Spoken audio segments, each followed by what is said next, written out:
But before that, it is revealed that Hyunseo overheard Bora talking about her.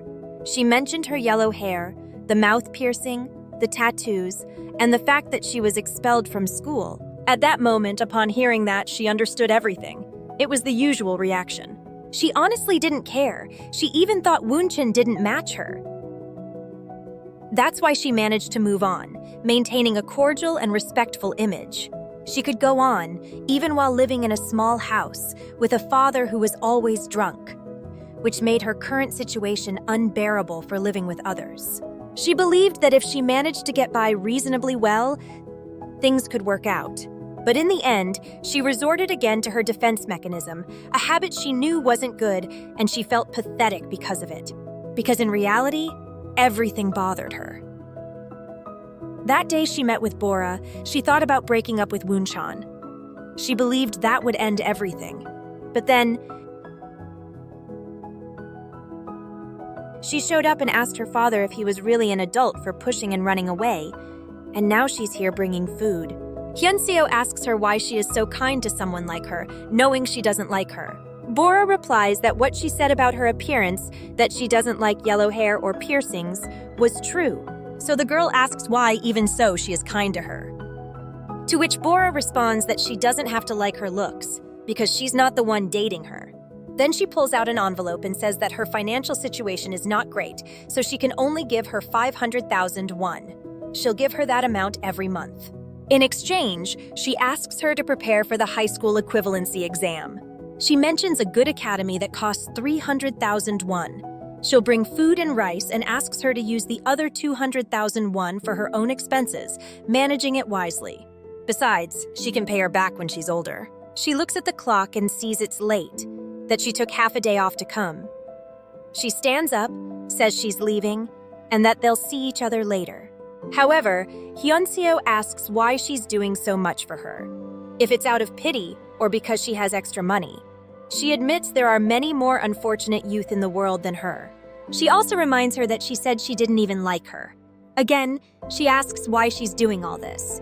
Bora looks at her and replies that she knows there are many people like that, and that's why she usually tries not to look at them and just live her life. But she noticed her and now she can't ignore it. Besides, she's the girl her son likes. Then she asks if what she said before hurt her. The girl thinks that yes, it hurt her, even if she can't consider it a direct offense. Bora apologizes and admits the world is cruel. She found that out too early. She stares into space and repeats that it's truly cruel.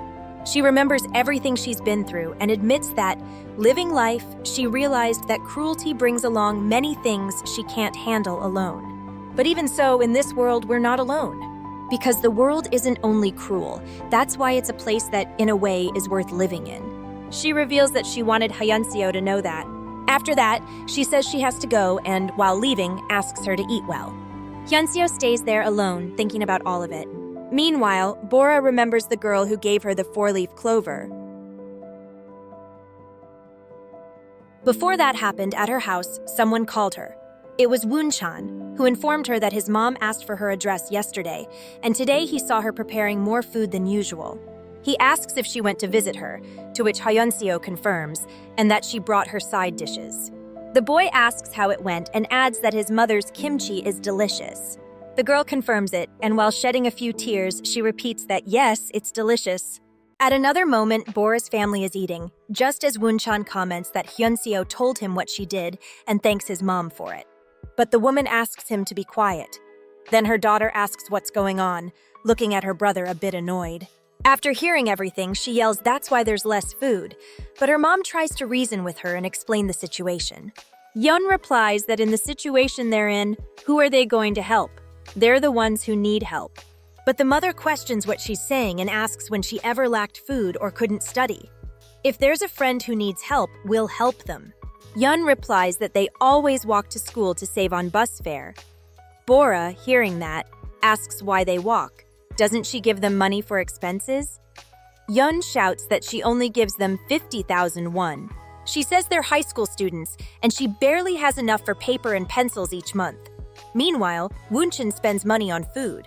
She adds that she can't afford to eat tteokbokki with her friends and asks if her mom, in the midst of all that, is worried about other people's family problems. She complains, asking if they're rich, and tells her mom to buy her some clothes because she needs them. Bora stays silent for a moment, then looks at her daughter and says she'll raise her allowance to 100,000 won. That enrages her even more, but her brother asks if she wants his part too. The girl explodes with anger. In the end, she feels like no one understands her. The next day, on the way to school, Woonjin tries to talk to her, but Yoon apologizes first. She admits she was inconsiderate and understands that it's his girlfriend. She also says she doesn't dislike her. It just hurts to see her mom struggling. At school, the twins see a group of students gathered around a bulletin board. As they approach, some girls congratulate Yoon. She doesn't understand and asks why. One of the girls tells her that the semester results are out. That makes Yoon remember all her effort. As she gets closer to see the results, she finds out she placed first. A smile appears on her face. However, someone asks what they're going to do with Woonchun, who ranked 326th. A student mocks him, saying he got that rank out of 335 students. But the boy remains unfazed and tells his sister that he thinks it's impressive, that all her effort paid off, and he congratulates her. Yoon gets emotional and then looks at the guy who mocked her brother, telling him to shut up or she'll punch him. That surprises everyone present. The boy says it was just a joke and asks why she's acting like that. He even wonders if they're really twins. Then Woonjin comments that for something to be a joke, it has to be funny, and warns him that if he does it again, he'll see what happens. Then he leaves the place. After school, Yoon heads home alone until someone sees her from a car, approaches, and calls her. The girl seeing her gets happy. It's Hae-young, the girl who gave Bora the four-leaf clover.